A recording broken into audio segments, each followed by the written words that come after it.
Under the cerulean glare of a dying star, I learned what it truly meant to be empty. Not hollow in the poetic sense, not weary or afraid, but stripped, pared down to function, to obedience, to a narrow corridor of thought where hope had once lived and been quietly cauterized. A space marine is forged to endure horrors that would shatter worlds. Yet there are moments in the long war where even ceramite and gene-rot certainty cannot keep something essential from eroding. This is not a tale of glorious last stands or banners snapping in void winds. It is a descent into the interior silence of a warrior who has marched so far beyond hope that he can no longer remember when he last expected the Emperor's light to answer him back. If you find yourself drawn into stories like this, stories that linger not on victory, but on the cost of surviving long enough to forget why you fight, then lend this channel your presence. A like, a share, a subscription are small acts, but even small signals matter in the dark. They tell us someone is listening, and that is sometimes enough to keep a voice from fading. The first sensation I remember is cold, though later I would learn that memory itself had been edited, curated, trimmed of anything deemed extraneous to function. The apothecaries told us that pain and fear were tools before they were weaknesses, and that the body learned fastest when it believed it was in danger. I was young enough then to accept this without resistance. Youth, after all, is pliable. It bends before it understands that it is being bent. The cold of the stone slab beneath me was not merely physical. It was instructional. It taught me that comfort was an accident of weakness, something to be removed early, so it would not have to be unlearned later. They spoke to us constantly, voices layered with ritual cadence and chemical authority, instructing us on what we were becoming. Not heroes, not saviors, instruments. That word appeared often, embedded in catechisms and reinforced by the dull ache of gene seed implantation. An instrument does not question the hand that wields it. An instrument does not wonder whether the music it produces is beautiful or necessary. It exists to perform. The clarity of that idea was intoxicating. In a galaxy where meaning is otherwise scarce, purpose handed down from on high feels like grace.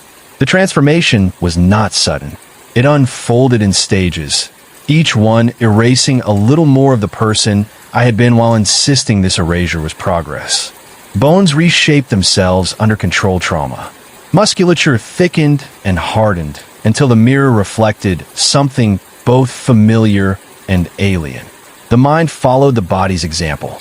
Hypno-indoctrination burned pathways through my thoughts, not crudely, but with surgical precision. Doubt was not removed. It was fenced in, cordoned off behind reflex and doctrine so that it could not interfere with response time. When fear arose, it was labeled, measured, and redirected into aggression. When hesitation surfaced, it was reframed as inefficiency. Over time, these corrections became automatic. I did not need to be watched to obey. That was the true success of the process. Duty took shape gradually, like a silhouette emerging from smoke. At first, it was external, a series of commands issued by figures whose authority felt absolute simply because it was never questioned. Later, it became internal, a pressure behind the eyes whenever my thoughts drifted too far from task and objective. Eventually, it no longer felt like pressure at all. It felt like alignment. The relief of knowing exactly where to stand and what to do is difficult to describe to those who have never been offered that certainty. It quiets parts of the mind that might otherwise grow restless. It promises that as long as you perform correctly, you are correct. Yet even in those early years before my first deployment, I sensed small discontinuities. They were not doubts in the conventional sense. I did not question the Emperor or the Imperium or the necessity of war. Those truths were foundational, reinforced by scripture and survival alike. The fractures were subtler. They appeared in moments of enforced stillness, when training cycles paused and the mind had nothing to focus on but its own internal hum. I would notice the absence of something I could not name, like realizing a sound had stopped only after the silence had already settled. We were taught to revere brotherhood, and I did, fiercely, The presence of others like me was grounding, a reminder that whatever had been taken from us had been taken from all of us equally. Shared loss feels lighter when it is shared. But even then, the bonds formed were strange, engineered. We trusted one another implicitly in combat scenarios long before we knew anything resembling personal history. Names mattered less than squad designations. Voices were filtered through Vox grills until they lost individual texture. It was efficient. It was also distancing in ways I did not recognize at the time. The chaplains told us that doubt was the enemy's foothold, that a question was to invite corruption. I believed them because belief made everything simpler. But belief, I would later understand, is not the same as expectation. I believed utterly that the Emperor was watching, that his will flowed through the chain of command down to my trigger finger.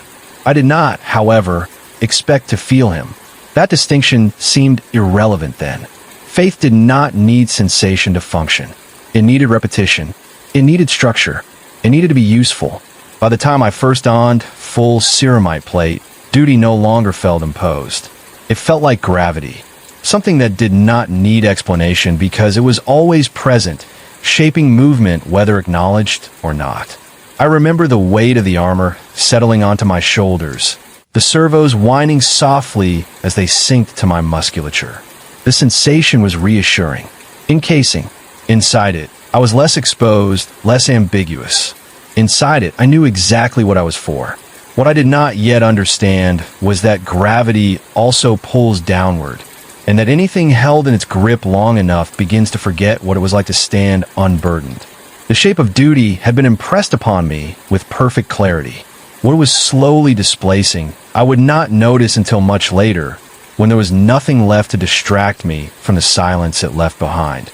The first world we were sent to had a name that meant nothing to me. A string of syllables rendered into binaric on a data slate, then translated into Gothic for convenience, then stripped of all but its tactical relevance. Population density, climate conditions, known threats, expected resistance.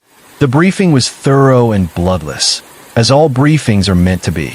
A planet is easier to destroy when it is first reduced to variables. I remember thinking, briefly, that someone somewhere had lived an entire life beneath that sky without ever knowing it would one day be summarized in percentages. The thought did not linger. Training had taught me how to let such things pass without friction. Planetfall is an experience that compresses time. The drop pod does not allow for reflection. There is only vibration, heat, the steady confirmation of descent parameters, and the muted presence of brothers locked into their restraints alongside you. The impact, when it comes, is violence distilled into a single moment. Metal screams. Earth fractures. The world announces your arrival whether it wishes to or not. When the hatches blew and the light rushed in, I moved without hesitation. That was the test. Not courage, not zeal, but response. Did the body obey before the mind had time to interfere? It did. Combat validated everything they had done to us. That was its most seductive quality. The doctrines worked. The reflexes saved lives. The weapon felt like an extension of thought rather than an object to be wielded. When enemies fell, it was not chaos, but sequence. Target acquisition, elimination, advance. There was no room for doubt because doubt would have slowed the rhythm, and the rhythm was survival. In those moments, I understood why the Imperium invests so heavily in turning men into weapons. It is not only effective, it is convincing. Yet even in the midst of that certainty, there were moments when the world felt thin, not in the sense of warp distortion or psychic anomaly. Those signs are unmistakable, accompanied by nausea, pressure, the telltale wrongness that sets every alarm screaming in the mind. This was different. It was more like the absence of resonance. Bolter fire echoed. Explosions tore through hablocks. Vox channels crackled with commands and confirmations. And beneath it all, there was a hollowness, as if the environment itself was failing to fully register what was happening within it. At first, I assumed this was simply the nature of war. After all, battlefields are places where meaning collapses under the weight of necessity. But as engagements continued, the sensation persisted. Civilians fled, screamed, died, and yet their fear did not seem to linger. It dissipated too quickly, leaving behind spaces that felt empty rather than scarred. I had fought on worlds where terror clung to the air long after the shooting stopped, where even the ruins seemed to remember what had been done to them. This place did not. It absorbed violence without commentary. We were told this was a blessing. A compliant population, minimal psychic backwash, low risk of contamination. From an operational standpoint, they were correct.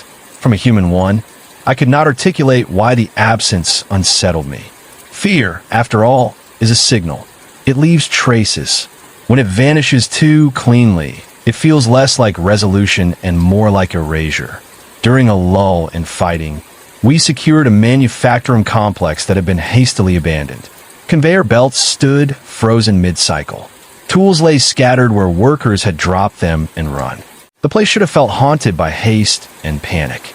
Instead, it felt inert, dead without decay. My auspex registered nothing unusual. No residual energies. No warp bleed. Just empty space, efficiently emptied. I remember pausing longer than necessary. My bolter lowered slightly as I scanned the rows of silent machinery. The squad moved ahead, maintaining formation, trusting me to follow. And I did. Always I did. But as I walked, I felt the faint pressure behind my eyes that training had taught me to associate with misalignment. Not doubt, something adjacent to it. A question without words. The chaplain later told us that such sensations were the mind shedding its last attachments to irrelevant perception. He spoke of clarity, of the Emperor's will sharpening us by stripping away unnecessary empathy. His words were confident, rehearsed, and comforting. I accepted them because acceptance was easier than exploration. Exploration leads places doctrine does not cover. The campaign ended as campaigns usually do, not with a decisive moment, but with attrition and withdrawal. The enemy was neutralized. The world was marked for reclamation. Our presence became unnecessary. As we prepared to depart, I stood on a rise overlooking a settlement that no longer functioned as one. Buildings intact. Infrastructure salvageable. People gone, not evacuated. Gone. The data slate would list casualties. The administratum would file reports. Life would be reduced to numbers once more. As the Thunderhawk lifted us away, I looked down and tried to feel satisfaction.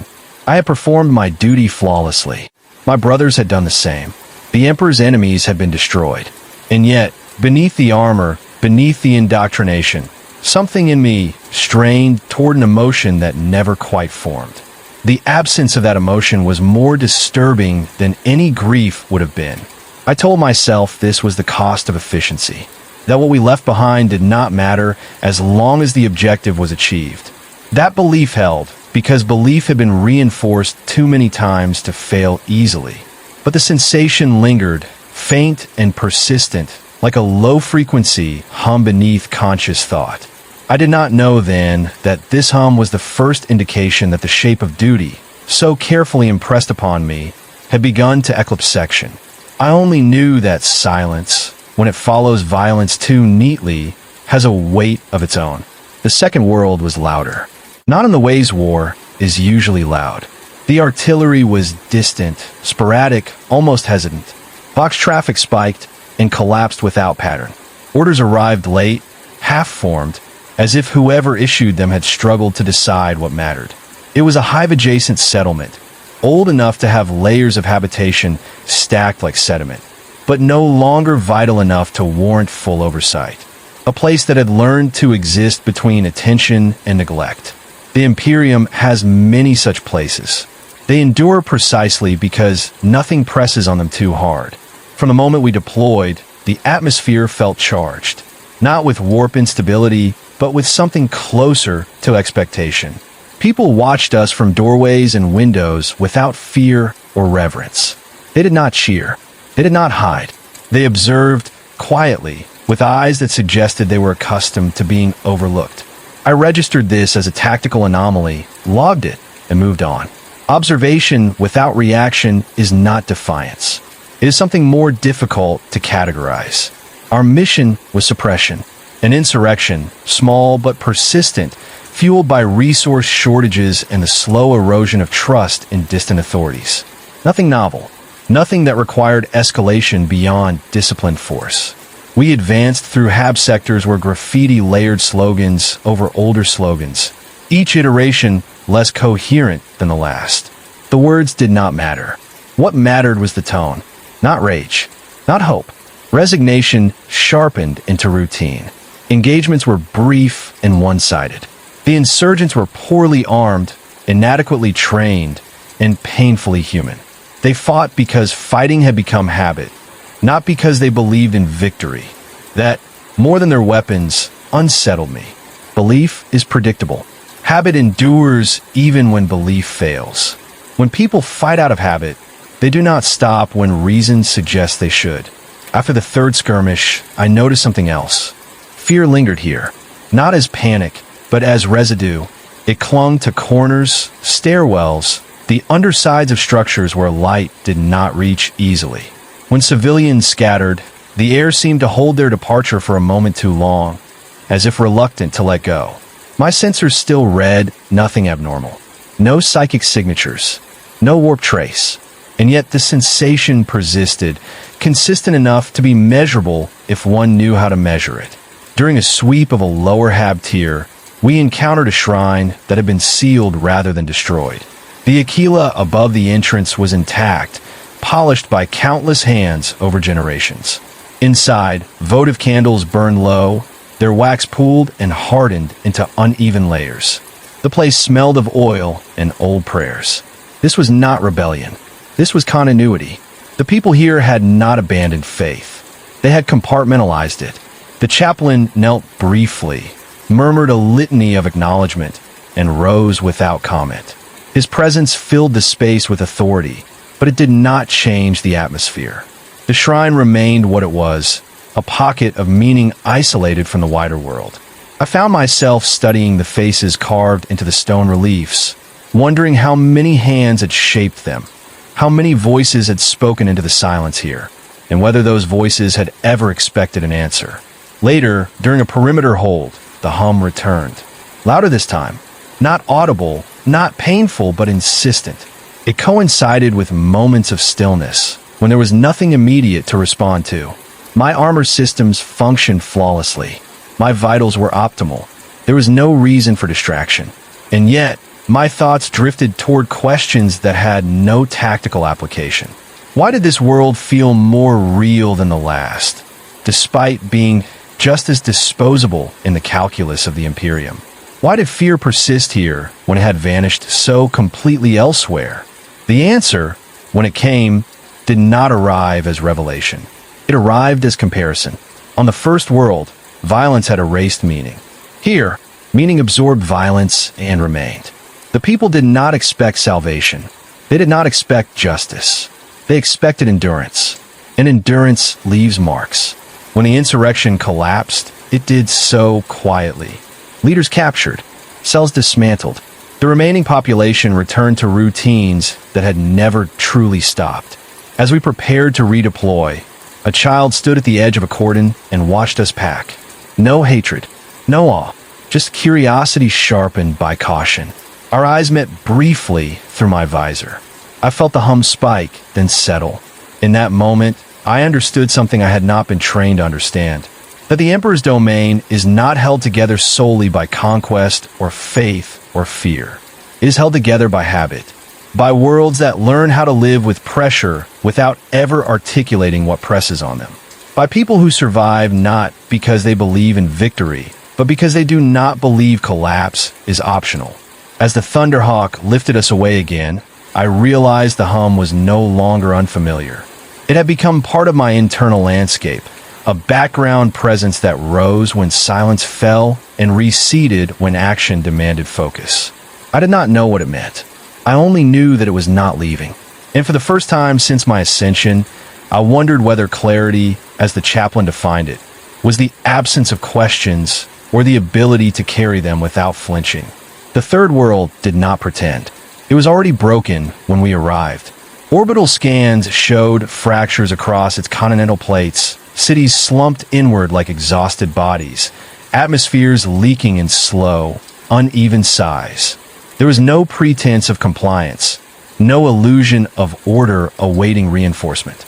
This was a place that had failed and known it, a place past denial. Our deployment was framed not as reclamation, but as containment. Hold what remains. Prevent spread. Ensure the damage does not teach neighboring systems how to fail the same way. From the moment my boots touched the surface, the hum intensified. Here, fear did not hide. It stood openly in the streets, embedded in posture and pace. Civilians moved quickly, but without urgency, as if urgency had exhausted itself generations ago. Their eyes tracked everything and trusted nothing. This was not the panic of imminent threat. It was the calm of prolonged exposure, the kind that reshapes nervous systems until vigilance becomes baseline rather than response. Combat was intermittent, brutal, and personal. The enemy was not a unified force, but clusters of survivors who had learned that violence was the only language still answered. They struck from proximity, not strategy. Blades, scavenged weapons, tools repurposed into instruments of harm. Their attacks lacked coordination, but carried conviction. Each strike felt less like opposition and more like declaration. We are still here, and we refuse to disappear quietly. In one such engagement, a man charged me with a length of rebar clutched in both hands. He was malnourished, shaking, and far too close by the time I registered him as a threat. Reflex took over. My bolt pistol discharged. The impact reduced his torso to fragments that scattered across the ground like discarded parts. Silence followed, thick and heavy. I stood over what remained and waited for the familiar numbness to settle in. It did not. Instead, I felt something else. Not guilt, not hesitation, recognition. The hum surged, filling the space behind my eyes with a pressure that bordered on comprehension. This man had not believed he would win. He had not believed in anything beyond the act itself. The strike was not meant to change the outcome. It was meant to assert existence for one final moment. That realization stayed with me as we advanced deeper into the ruins. We passed through districts where entire populations had retreated underground, not into bunkers or shelters, but into networks of tunnels carved slowly over decades. These were not fortifications. They were adaptations. The people had learned that the surface was unreliable, that attention brought catastrophe, that survival favored invisibility. Down there, fear condensed into a constant, manageable weight. The air was stale. The light was dim, but the hum softened. In one such tunnel complex, we found no resistance. Just signs of life paused mid-motion. Cooking implements, worn bedding, small markers etched into walls to count days that no longer aligned with any recognized calendar. They had fled deeper, abandoning even the relative safety they had built. Something had pushed them. Auspex readings remained clean. No warp disturbance. No Xenos signatures. No detectable threat. And yet, the sensation of pressure returned as soon as we ascended back to the surface. The world itself felt unwilling to be occupied, as if it tolerated presence only grudgingly. The chaplain attributed this to spiritual decay. He spoke of a population that had lost faith and paid the price. His sermon was measured, careful not to inspire despair among us. Faith, he reminded us, is a shield. Worlds without it invite annihilation. His words aligned with doctrine. I accepted them publicly. Privately, I wondered why faith had not saved them earlier. During the final phase of the operation, we were ordered to establish a permanent watch post overlooking a region designated unstable. The term covered a multitude of uncertainties. Geological, political, psychological. We were to remain until relieved, monitoring for escalation that would likely never come. A static assignment, the kind that allows thoughts too much space. At night, when the sky dimmed to a colorless haze and the broken cities exhaled dust, I stood sentry and listened. Not with ears, but with that growing internal awareness I had begun to recognize as separate from indoctrination. The The hum resolved into something almost rhythmic. Not communication, not intent, presence. I realized then that the sensation had followed me across worlds not because of what those worlds were, but because of what they were becoming. Places where meaning had thinned without collapsing, where fear neither erupted nor vanished, but settled into the structure of daily life. Places the Imperium categorized as stable because instability had become normalized. The realization was dangerous. It suggested that the greatest threats were not the loud ones, not the worlds that burned brightly enough to demand annihilation, but the quiet failures, the places that learned how to endure being wrong. As our relief finally arrived and we prepared to depart, I looked back at the broken horizon one last time. I did not feel relief. I felt continuity. Whatever pressed against these worlds was not advancing. It was waiting, learning how long it could remain without being noticed. And somewhere beneath my armor, beneath layers of conditioning designed to filter such thoughts, I understood that I was no longer merely observing this pattern. I was part of it. By the fourth world, I stopped pretending the hum was incidental. This planet was administratively sound, spiritually orthodox, and militarily secure. Its tide schedules were met. Its manufactoria functioned within acceptable deviation. Its population density supported long-term sustainability. On every data slate that mattered, it was healthy. That was why we were sent, not to fight a war, but to stand as reassurance. A visible reminder that the Imperium still watched, still protected, still existed here in more than ink and decree. The people believed it too. That was the most unsettling part. They lined the avenues as we passed, not in desperation, but in reverence. Banners bearing the Imperial Aquila hung from balconies. Incense burned thick in the air, carried by censers swung with practiced devotion. Choirs sang hymns whose cadences I recognized from 100 other worlds. This place knew the language of faith fluently. It had learned how to speak it loudly enough to be heard. And yet, beneath the sound, the hum persisted. It was fainter here, smothered by ritual and repetition, but it did not vanish. Instead, it threaded itself between prayers, surfacing in moments where belief should have been strongest, during blessings, during sermons, during the long, synchronized chants that filled cathedral naves with human voices lifted towards something distant and unseen. I felt it then, most sharply, a subtle resistance, as if the words struck a ceiling just short of where they were meant to go. I did not tell anyone this. I had learned by now which thoughts were to be kept internal. Our assignment placed us within the city's outer districts, overseeing transit hubs and labor quarters rather than centers of worship or governance. The official reason was deterrence. The unspoken one was containment. Even stable worlds generate friction at their edges. Poverty, resentment, exhaustion. These are not threats on their own, but they're conditions. Conditions have a way of accumulating. In those districts, the people behaved differently. Faith was still present, but it was functional rather than fervent. Shrines were smaller, prayers shorter, devotion folded into routine rather than ceremony. It was here, in these compressed lives, that the hum grew clearer again. Not louder, but more defined, like pressure finding the same fault lines repeatedly. I began to notice patterns.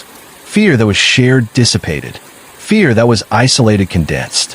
When shortages were discussed openly, tensions eased. When they were ignored, resentment thickened the air. None of this required psychic sensitivity to observe. It was simply human behavior. And yet, the sensation I felt responded to these shifts with unsettling consistency, rising and falling as if something unseen were taking notes.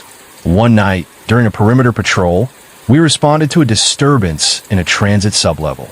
A crowd had gathered around a collapsed worker, shouting over one another in confusion and alarm. Medical servitors were slow to arrive.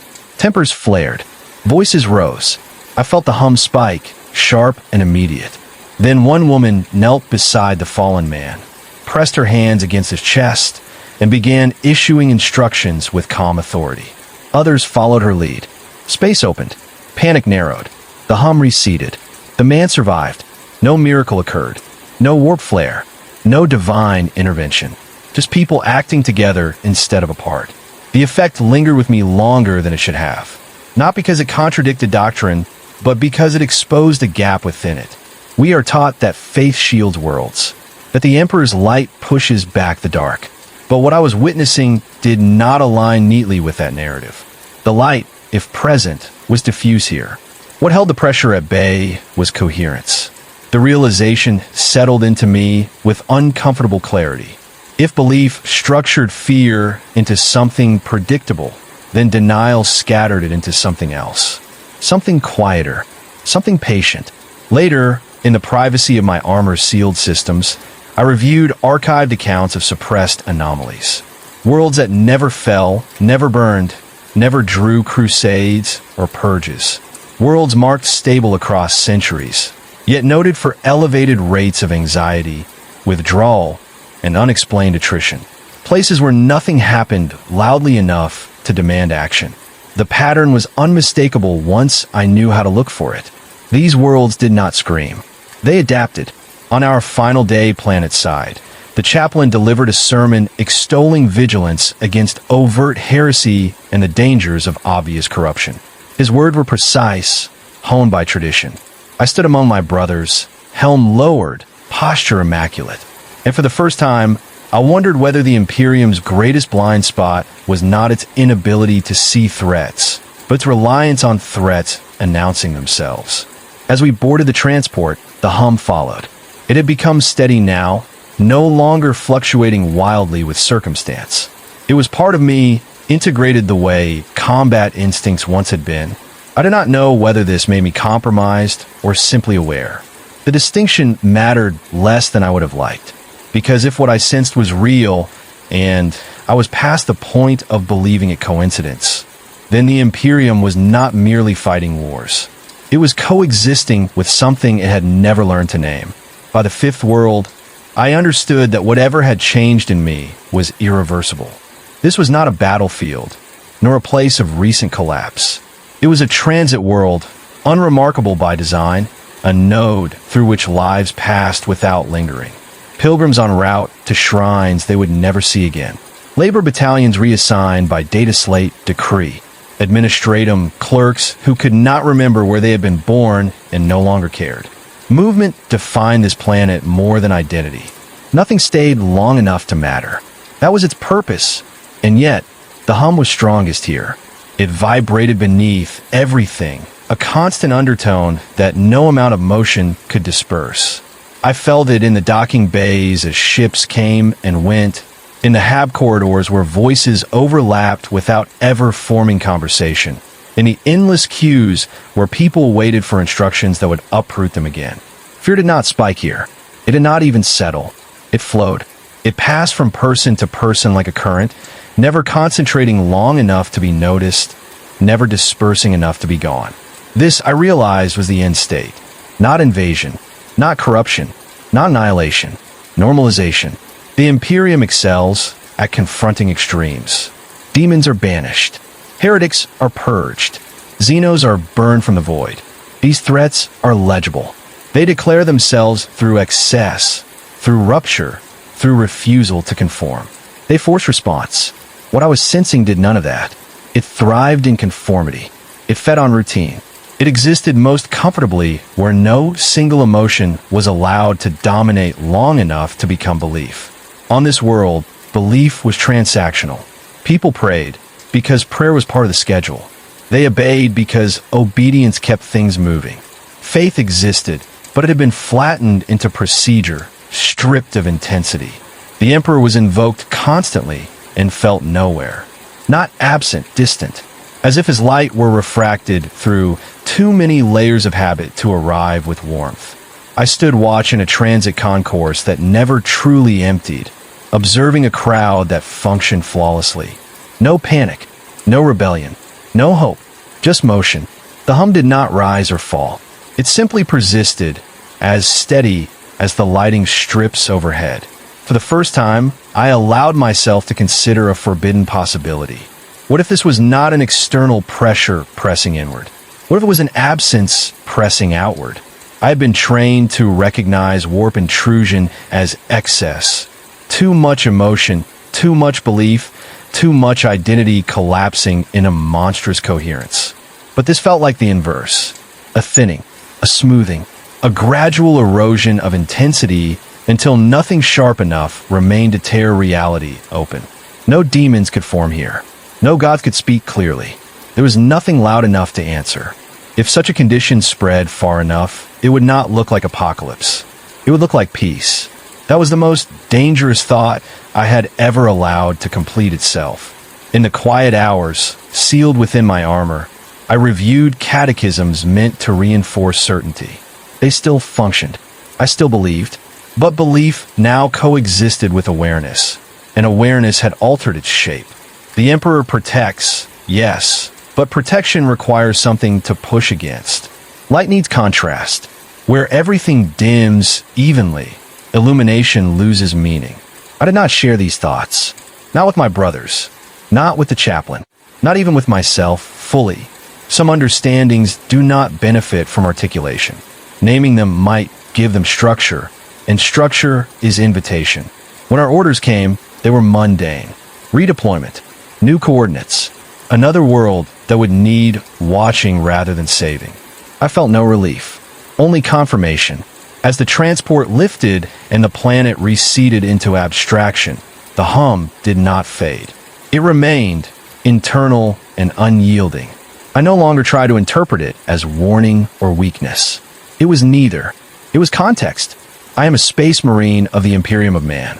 I was forged to confront enemies that roar their defiance into the void. I remain capable of that purpose. But I now understand something my training never prepared me for.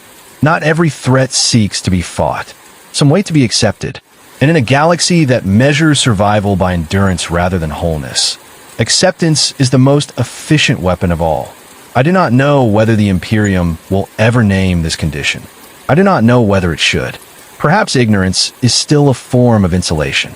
Perhaps clarity would cost more than silence. I only know that as long as worlds continue to function while feeling slightly wrong, nothing will change. The hum will persist, and so will we. That, more than any victory or defeat, may decide what humanity becomes when the last loud war finally ends.